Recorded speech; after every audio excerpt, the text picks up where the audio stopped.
All right, Algebra 5-3, Day 1, solving compound inequalities. All right, so we're going to take this one step at a time. Okay, example 1. We're going to solve and graph an intersection. Okay, solve -8 is less than or equal to h minus 2 is less than 1. Then graph the solution set. Express the compound inequality as two inequalities joined by the word and. Then we're going to graph our solution set on the number line. All right, we're going to take these one step at a time. Okay. So, see how this middle part here, okay, this middle part here happens to be greater than or equal to -8, but it's less than 1. All right, so this middle part here is somewhere between -8 and 1. All right, so we're going to make this into two separate inequalities joined by the word and. So here's how you do that.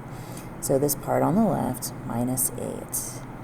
We're going to bring this down just as is, and we're going to bring this circle part, h minus 2. We're going to use the word and. All right, we're going to do the circle part again. H minus 2 is less than 1. All right, so we took this compound inequality and we split it into two smaller inequalities. And you'll notice the part circled is in both inequalities. All right, now we're going to solve them separately. Okay.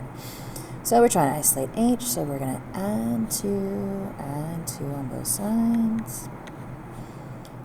H, all right, minus 6, and, okay, and comes down here. All right, add 2, h is less than 3. Okay, and. So this is, okay, -6 is less than or equal to h. So that's a closed circle at -6. -6 is a closed circle. Okay.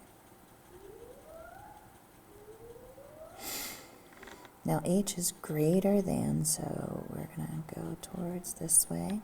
Okay, because we put 0 in here, -6 is definitely less than 0. All right, and h is less than 3, okay? Less than, this is an open circle at 3, open circle, and h is less than. All right, so in between your two circles, okay, there's a line between the two, okay? All of these numbers are in the solution set for this inequality. You could put any of these numbers under the line in here, and it would make this compound inequality true. All right, so you are going to set a timer, take 2 minutes. Do this one independently, and then after that timer goes off or you've worked on it by yourself for 2 minutes, then take 1 minute and math talk it with your table. Okay, talk about what your answer is. Do you agree with that answer? How do you define that answer? Ask questions. All right, if someone is struggling, talk them through their math steps. All right, and then once that minute is up, come back together as a group. Okay, so pause the video here. All right. Let's come back together. Now, normally I would have you call out your answers and let's see what, who was right. But I'm on video recording this ahead of time. So I'm gonna rewrite this as two inequalities joined by the word and. Okay. So I have -7 is less than equal to, okay, this is my part in the middle, so it goes in each inequality, okay, and I repeat that part in the circle, 3x plus 2, and I do my other side. Okay, now we're going to solve each smaller inequality. All right, so subtract 2 from both sides, 3x. Our symbol, let me see, that is -9. Divide both sides by 3. And you've got -3 is less than or equal to x. Bring down your and, okay.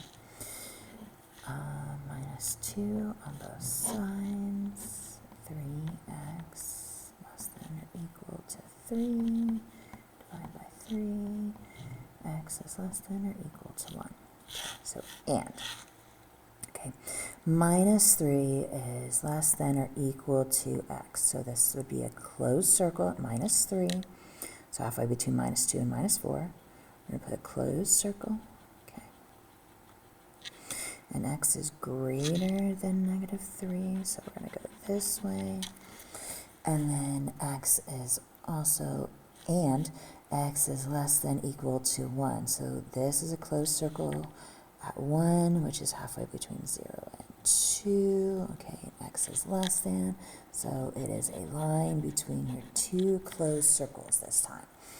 So -2 would make this compound inequality true, so would 0, -1, okay, all the numbers under here, including the endpoints, would make this inequality true.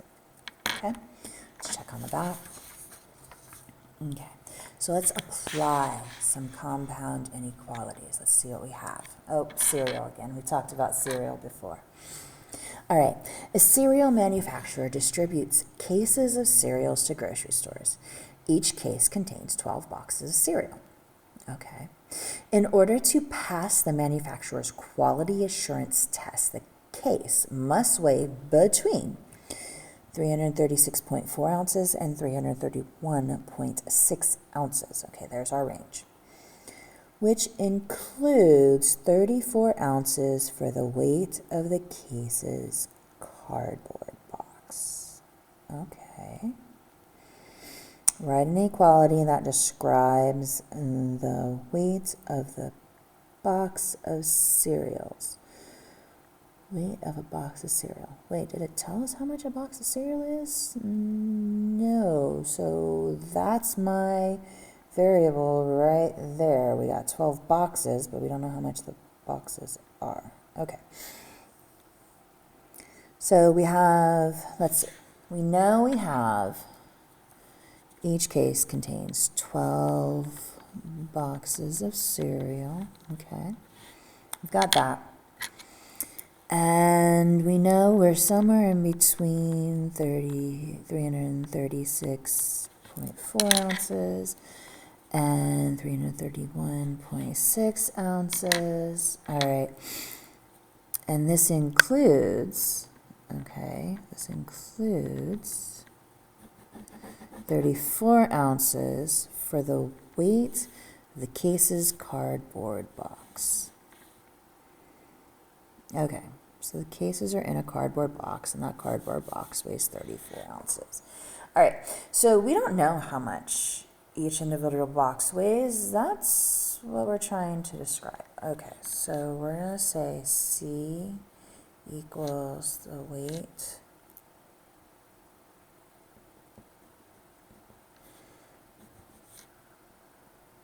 of one box of cereal, okay?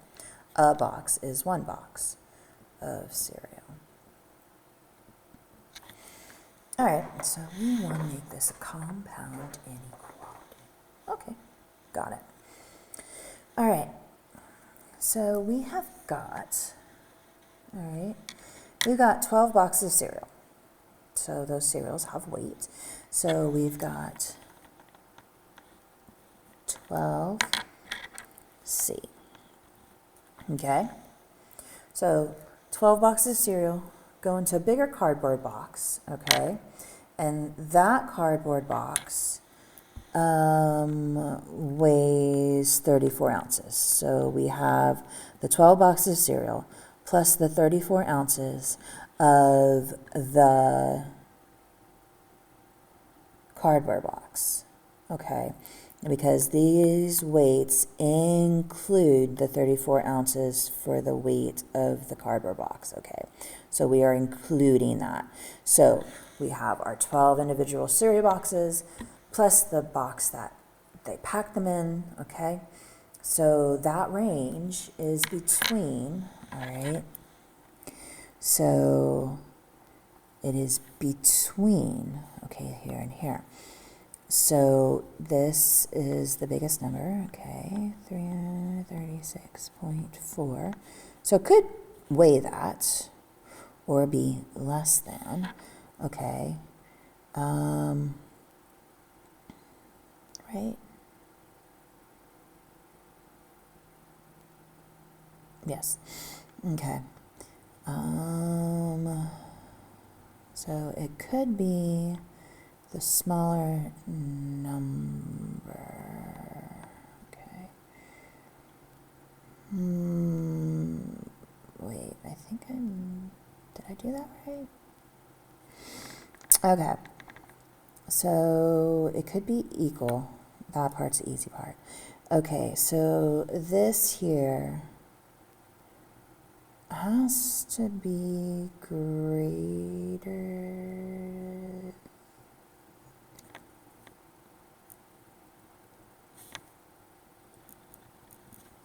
I did those backwards. All right, so this is our largest amount. Okay, so we can't be larger than that. Okay, but this is the smallest amount, so we're gonna be larger than that. Hey, there we go. That works out better. All right, so let's see. Okay, solve the inequality. All right, so I'm gonna split these up into two. All right, so 336.4 is the greatest amount we can have. All right, 12c plus 34. And then I'm going to do it again, 12c plus 34. That's going to be greater than the smallest amount. Okay, so far so good. All right, let's subtract 34. 34, we're going to subtract 34. All right.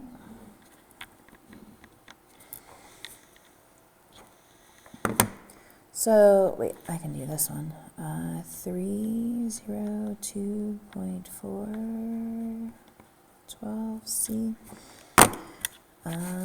My brain is tired, so we'll give it some help.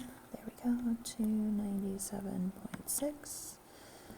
Here we go, 12c.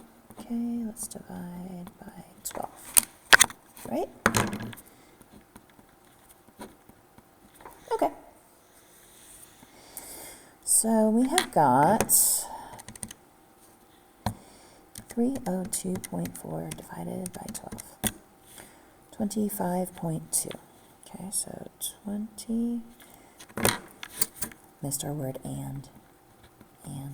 So 25.2. Okay. So C is less than 25.2. Okay.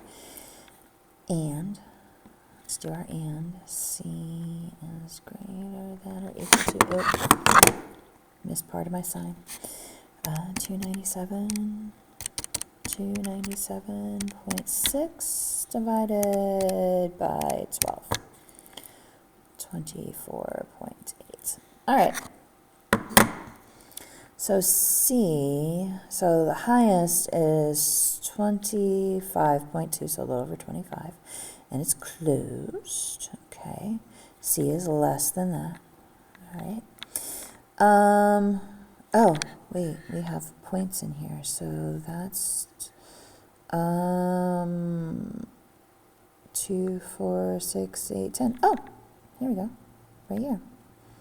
Did not realize that. And 24.8, 2, 4, 6, 8. Okay, here we go. There we go. Ah, all right. So it's just a small range of variability. So somewhere between 24 and 8 tenths and 25 and 2 tenths per each box of cereal. Okay, so that's not bad. Okay. And we have solid dots because we could be greater than or equal to. All right. There.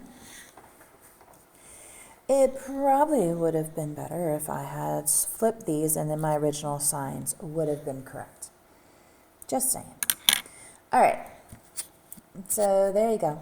So you could have written this. All right. I was taking the numbers as they were, which is why I had to change my signs. But if I put the lower number here, my original signs that I had put down would have been the proper ones. All right. So lowest, highest. All right. So that was my stumbling block. Is I put these signs, but I did not do the lowest to highest. Which, it's okay. The math's still math. I just had to think about it a little, and then I had to change it. And then at the end, I had to do a little more thinking. Both are correct, all right? The math will still math the same. Your answer will still come out the same. It's a personal choice. When you're doing these, if you want the math to be a little more straightforward, a little less thinking, do smallest and largest, okay? That will make your life a little easier. And you won't have to fix things because the math won't math in your brain correctly. All right, so this does not have an assignment in McGraw-Hill. I didn't like the assignment. It didn't match what was in the book. So there is a paper assignment that goes with it. Be mindful, there is a back. All right, there is one question, like example 2 on the back. The rest are on the front. Make sure you show your work on the paper and turn that paper in. Good luck.